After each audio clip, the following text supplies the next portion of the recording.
ಈ 4 ತಂಡದವರು ತುಂಬ ಅದ್ಭುತವಾಗಿ ಆಟ ಆಡಿದ್ದಾರೆ. ಇನ್ನೂ ತುಂಬ ಚೆನ್ನಾಗಿ ಓದಬೇಕಂತ ಹೇಳ್ತೀನಿ.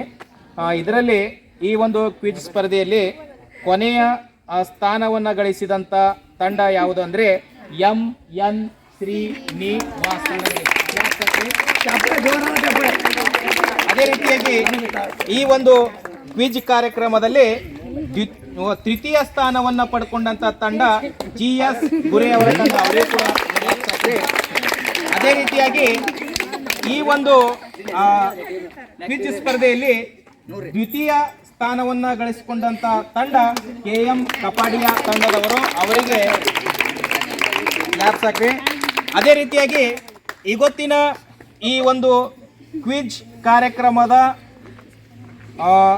ಪ್ರಥಮ ಸ್ಥಾನವನ್ನು ಪಡೆದುಕೊಂಡಂಥ ತಂಡ ಯಾವುದು ಎಂದರೆ AR ದೇಸಾಯಿ ತಂಡದವರು 130 ಅಂಕಗಳನ್ನು ಗಳಿಸಿಕೊಂಡು ಪ್ರಥಮ ಸ್ಥಾನವನ್ನು ಗಳಿಸಿಕೊಂಡಿದ್ದಾರೆ.